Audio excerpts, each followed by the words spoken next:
Okay, let's try this again. This is part 3. And so I'll go quick here because I'm having some recording issues. But we can break down the velocity component into velocity of the origin plus the difference of that origin point to the point we're studying. So crossing these terms over, we have terms for v sub a, v sub b, and v sub c. Now, what we can then do is we can set this v sub a term and its x and y component, and this velocity at the origin point in an x and y component, and set all that through for both v sub a, v sub b, and v sub c. And then at that point, we can split up between its x components and its y components. At that point, we can break it down based on the information we got. We got here that v sub a is negative 0.7, v sub c is negative 1.4, and v sub b in the x direction is negative 7.4. So we notice this. That gives us our v sub o in the x direction. Great. So now we can take that term and plug it into here. We know v sub x in the x direction. We were given that, negative 7.4. We know this term in the x direction. That's this right here. Then we can solve for omega. And so omega gives us, after solving through, 10 radians per second. We kind of, I did all this just as an extra. You don't have to. That would be a simple way of doing it. Now, what we're asked for is what's the velocity at point B? That's the part B. So velocity at point B has two components, right? It has the x component and has the y component. Solving through this gives you both that x component, negative 7.4, and that y component. And the y component is this right here, equal to v sub o in the y component. And the way you would solve that is by plugging into here and then pretty much solving for your empties. We were given this term here, and we know that that's equal to this term plus omega. We have omega, so we can just plug that in and solve for v sub o y, which I believe, yep, here it is, v sub by. So those two equal. So then we can just plug those terms into there, and then that's your velocity in the b direction. Now, next problem, 15.56. We have this structure here. At the instant it's shown, the angular velocity of d to e is 2.4 radians per second in the clockwise direction. We want the velocity of A and the velocity of point B. So we're giving the term for the rod dE. That is 2.4 radians per second clockwise. So there's a couple things we know. We know that if we want to solve, say, for the velocity at point D, we know that that is going to be the angular velocity of this rod times the radius of this rod. So what we can do is we can take that 2.4, plug it into there, take the distance of that rod, which is 0.12 meters, or 20 millimeters, and then solve. And that is going to give us, once we cross that, this is going to be an I term, this is a K term, positive K, positive I gives you positive J. Great. So now, again, the goal is velocity at A. So what we can do is we can say the velocity at A is the velocity at D plus the velocity of D to A. And what's the velocity of D to A? The velocity of D to A is going to be omega of this rod D to A crossed by the radius of that rod. So we can go ahead and start plugging some of those terms in.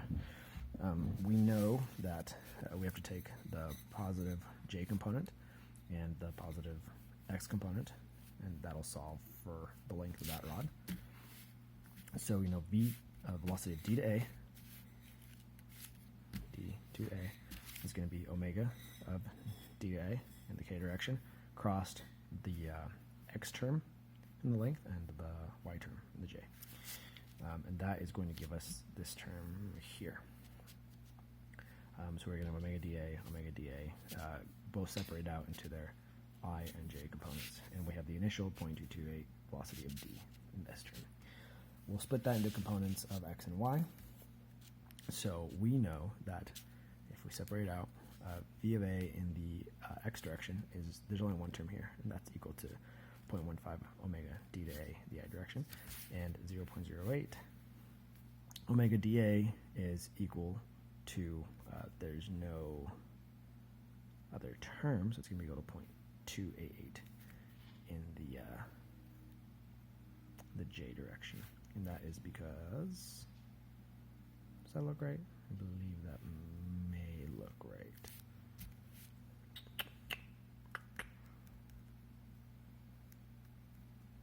Yeah, let's go with it. I don't quite remember.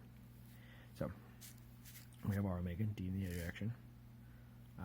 Divide that through. We have negative 3.6 radians per second of omega dA. Now, oh right, I forgot why. I was like, why did we do this? The reason why we would do this is because velocity at A is actually constrained in the x direction. There is no y term. That took a while. So that's why there's no y term here, and that's why this is only x in here. Okay, got my sanity back a little bit.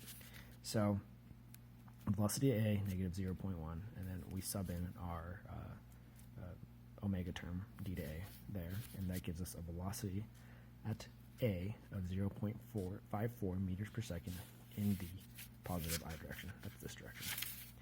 So we have velocity at A. Now we want the velocity at point B. That's this term here. Now there's no explicit definition for this distance. So what we have to do is we have to actually do a ratio of here to get this distance. So what we do is we know the velocity of B is the velocity at D plus D2B, and velocity at D is omega dB k across the radius. So what we do here is we know these are the terms for velocity, or sorry, the distance d to A. And we know that it's 150 in the height and 60 for d to B. So we take that ratio, and then that will give us this bottom term here. So we here, I'm blocking this so you can't see it. So we take this negative 3.6 in the k direction. That actually comes from this right here, our omega term. And that, because it's the same angular acceleration for that point. And we multiply that through. That's going to give us velocity in the d to b direction of 0.115j minus 0.216i. So what we do is we take that term, we sub it into here, and we take that term that we solved earlier, 0.228, and then we add it all together. So the j's will add together, the I stands alone, and that gives us the velocity in the b direction.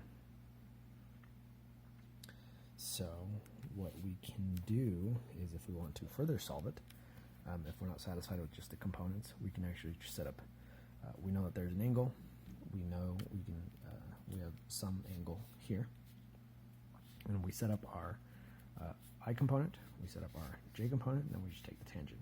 The tangent of that will give us the degree, that's the degree it's in, and then the magnitude of the velocity is going to be this squared plus this squared, squared of that. So that's the magnitude. So that'll be 0.456 meters per second, and that's the initial angle that it's rotating in. So, all right, the next point is going to be